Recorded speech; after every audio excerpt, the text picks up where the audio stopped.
Сәлеметсіздер ме, құрметті оқырман?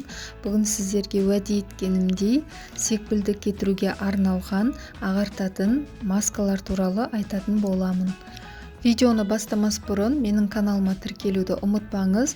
Менің каналымда денсаулыққа және де басқа да салаға қатысты түрлі видеолар бар. Ең алғашқы айтып өтетінім ол қияр. Қияр өзінің ағартатын қасиетіне байланысты қиярды тіліктерге тіліп, оны бетке орналастырасыз. Оны 20 минуттан да көп уақытқа бетте қалдыруға болады. Немесе екінші нұсқасы, осы қиярды алып, бірнеше бөлікке бөліп, майдалап турап, оны таза дәкеге орап, қатты сығып, қиярдың шырынына мақта дискісін салып, сонымен бетті сүртсеңіз де болады. Оның орнына грейпфрут қолдансаңыз да болады. Оның да шырынын пайдаланасыз. Ол секпілді ағартып қана қоймай, сонымен қоса ылғалдандыратын, табиғи өң беретін қасиетке ие. Біздің келесі масканы жасау үшін лимон шырыны қажет болады. Ол үшін лимонды 3-4 тілімін алып, шырынын сығасыз. Соның сығындысына 250 мл су қосып, жақсылап араластырасыз. Сосын барып сол дайын болған суменен бетті сүртесіз. Лосьон ретінде қолданасыз. Келесі бізде тұнба. Ол тұнбаны 1 шай қасық аскөк, яғни петрушканы, немесе кепкен петрушка да болады. Соның үстінен 200 мл қайнаған суды құйып, 1-2 сағатқа бетін жауып тұндырып қоямыз. Дайын болғаннан кейін 2 сағаттан кейін алып, мақта дискісіменен бетті сүрте берсеңіз болады. Тек салқын жерде сақтау қажет. Келесі масканың түрі ол сүт өнімдерінен жасалады.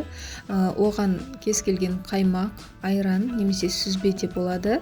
Осылардан маска жасап, содан кейін жылы суменен жуып, өзіңіздің ылғалдандыратын креміңізді жақсаңыз болады.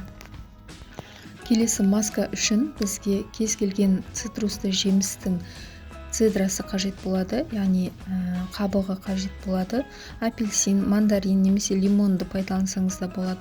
Жақсылап теркадан өткізіп, 3 шай қасықтай шығу қажет. Осы 3 шай қасық цедраны аласыз, 1 шай қасық сұйық балдан қосасыз, және де ешқандай қоспасы жоқ йогурт немесе айраннан 2 шай қасық қосасыз. Жақсылап араластырып, сол секпілдің үстіне жағып шығасыз. 5 минут өтеді, 5 минуттан кейін қайтадан бүкіл бетке жағуға болады. Содан кейін 20 минут ұстайсыз бетте, содан кейін барып салқын сумен жуып, ылғалдандыратын крем жақсаңыз болады. Достар, және де айта кететін маңызды ақпарат, ол жасалған дайын болған масканы беттің бір кішкентай бөлігіне жағып көресіз де 5 минут күтесіз. Егер ешқандай қышыну, қызару, бөртпе болмаса, ашыту сезімдері болмаса, онда масканы жасауға болады. Егер де сізде аллергия болса, осы аталған масканың құрамында, онда жасауға кеңес бермеймін. Онда жасамаңыз. Менің келесі видеоларымды жіберіп алмау үшін міндетті түрде подписация батырмасын басып, және қоңыраушаны белгілеп қойыңыз.